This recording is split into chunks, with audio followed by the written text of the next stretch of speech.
For 10 years, doctors told me I was having panic attacks. A year and a half ago, I needed heart surgery. So when my therapist now says my anxiety needs medical treatment, I have a very specific fear. What if they're wrong again?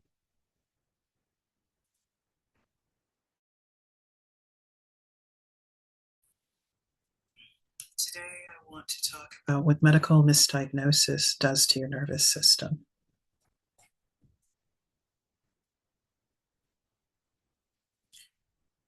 10 years ago, I started having panic attacks. This meant that my heart rate changed and I sometimes would become faint or dizzy. Maybe 18 months ago, surgery confirmed that those panic attacks were actually a heart condition. Now I don't know what to do when my therapist tells me that I need medication for anxiety. I trust my therapist. We have a fantastic relationship. I've developed so much as a person through the process of working with them, but I'm absolutely afraid of the repetition because this is where anxiety becomes rational.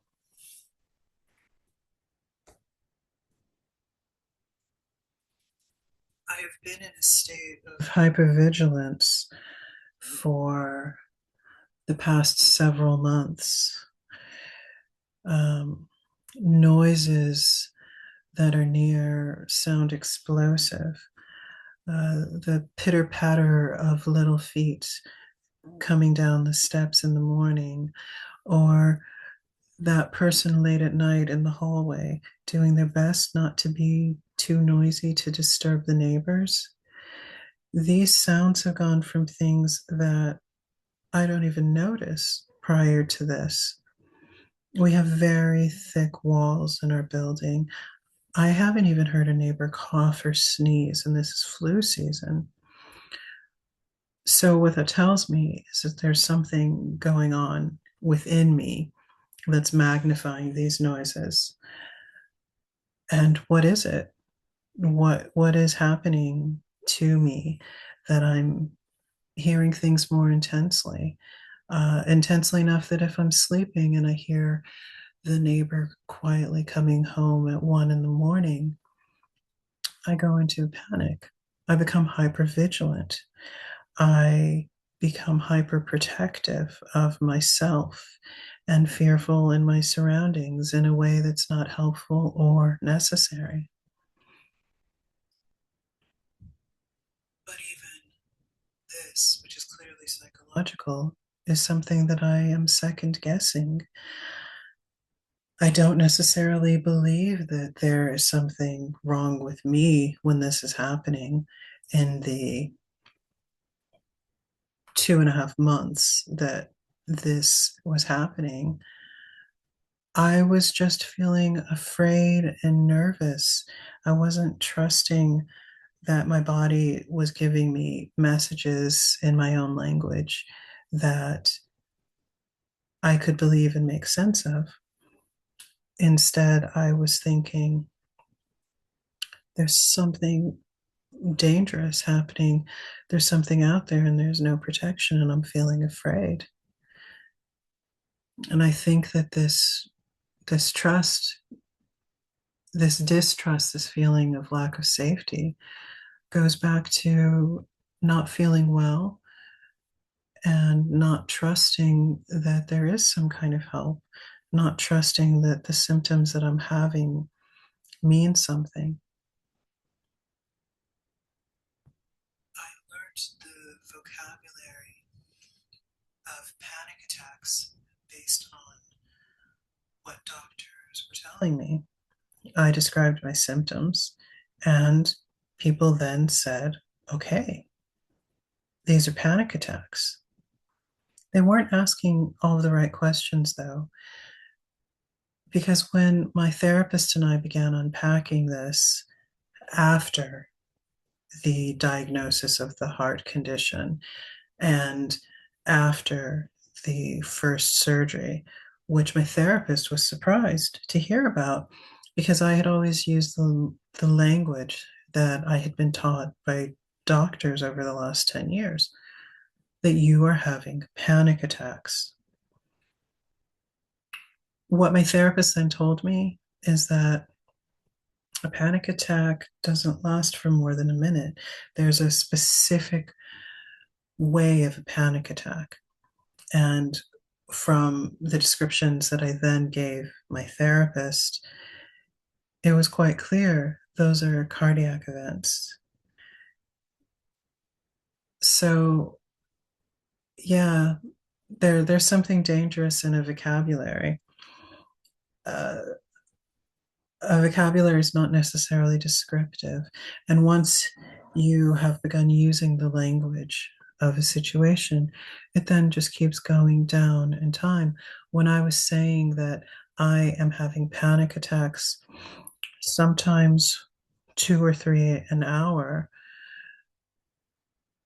everything else gets dismissed in a quick appointment. And all that remains is Chandra is having regular panic attacks and needs to be medicated.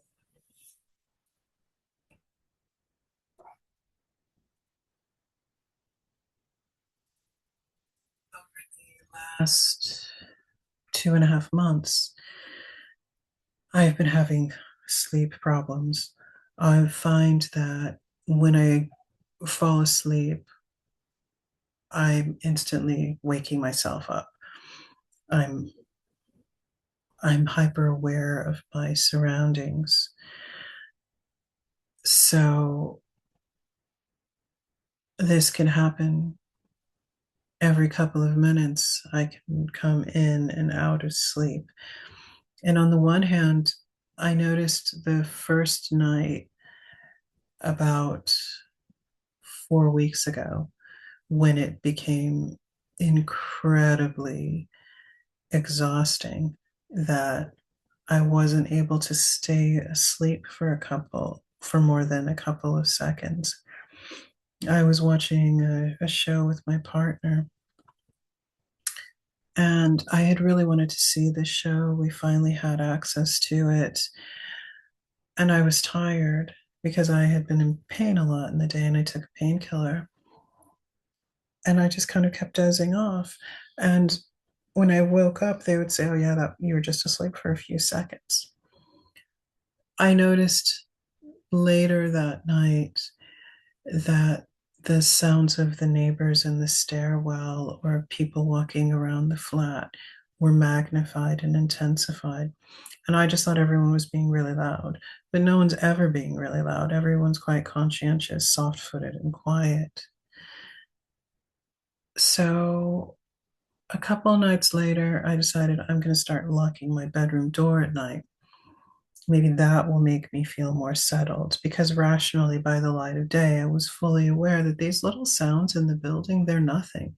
You can hear birdsong here. It's so quiet. When it's snowing at my partner's place, which is more in the inner city, I will sometimes become hypervigilant at night and I will wake up because all of a sudden it's strangely quiet.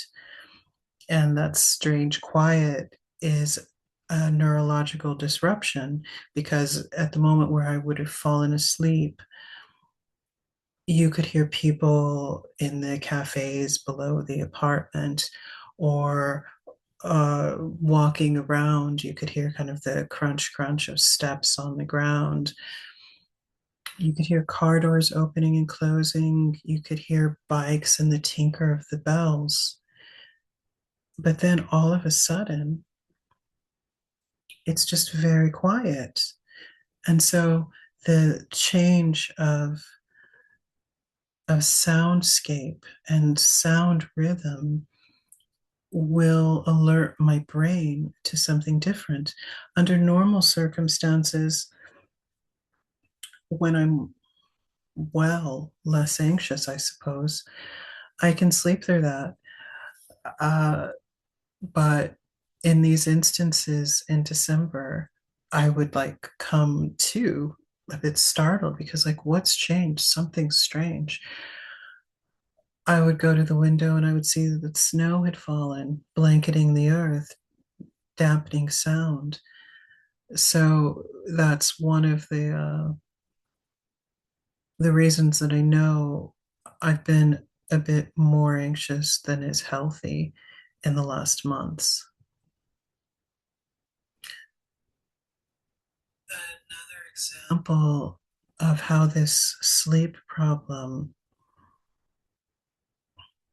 was affecting me, or the anxiety was affecting me, is I was attributing these changes to the weather. We had gone from a rather mild winter to sub-zero. This is Celsius. Um, some, below 32 for days and weeks on end. We had sleet that immediately became ice. And with the sleet becoming ice and recovering from surgeries and being in physiotherapy, I had increased risk of falling and potentially doing more harm and injury to my body, which was a terrifying thought.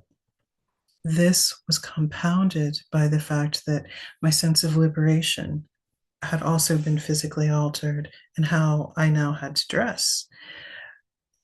As winter comes, the layers come on, and I started to feel kind of claustrophobic or compressed and dry and itchy in all kinds of ways that are normal to winter, but for me, they were unbearable. For me, they made me feel like I need to stay inside. Inside, I don't have to wear as many layers. At least I don't have to have gloves on my hands, even if um, you can feel the draft coming through the window at my partner's, where I just decided to give myself a big sewing holiday and indulge in relaxation and crafts and hobbies for a couple of weeks.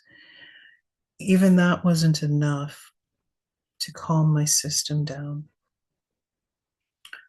So each beautiful layer of wool that I was crafting into garment, although it was beautiful and I loved wearing all of these new garments that I had sewn, the tragedy of the situation was is that they were compounding my anxiety and my sense of isolation, which with the underlying fear of, well, what's going to happen if I fall and I break something? I'm going to have to be on crutches in the snow and ice. I'm not going to be able to drive. I'm going to be stuck with public transportation all the time. And I won't even be able to ride my bike, which is my true love. So, yeah, the sleep problem became analogous with the cold problem and the anxiety problem.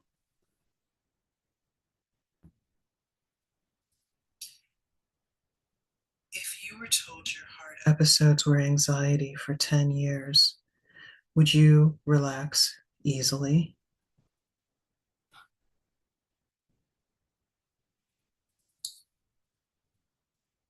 Institutional fear is not something that I would say I have ever really felt. I've always felt trusting, but then all of a sudden, when my therapist suggested that we go with possibly the nuclear action to regulate my sleep, we had gone from 0 to 100. I hadn't even realized that this was that big of a problem because I was coping, I was adjusting, I was changing my life. But my pathways had become narrower and narrower, but my anxiety was becoming higher and higher. And I was constantly eliminating things that were necessary for happiness and health. And the things that I was doing, I was forcing myself to go to the gym, forcing myself to go out for walks. I was doing these under such high anxiety that It's just incredibly difficult to do these things. I'm not sure the benefits of going to the gym outweighed the complete breathtaking anxiety that I was experiencing. So when he suggested that I go to the hospital for a couple of days to get my sleep regulated, it brought out the admission that no, I don't want to go to any of those hospitals. Even the very nice clinic that I had been in, a psychosomatic clinic, even in that clinic, when I described the symptoms I was having, they insisted they were panic attacks. But I now know that no, those were dangerous cardiac episodes, and no one even put a heart monitor on me. They just fed into the disbelief in my understanding my own body's language. I was scared when these things were happening. I was asking for help when these things were happening. And these pleas were dismissed. So the idea of going into a hospital, even one of the best clinics I could go into, was something that I just felt immediately terrified and afraid. But I do understand that sleep deprivation, especially after 2.5 months of some high level sleep deprivation, high level in the extent that sometimes I was only sleeping 2 to 4 hours a night, needs to be taken seriously. When we look at sleep deprivation and health issues related to it, there's increased instance of diabetes, heart problems, neurological issues. It's dangerous. But trust is not a binary. It's there's much more to it than that.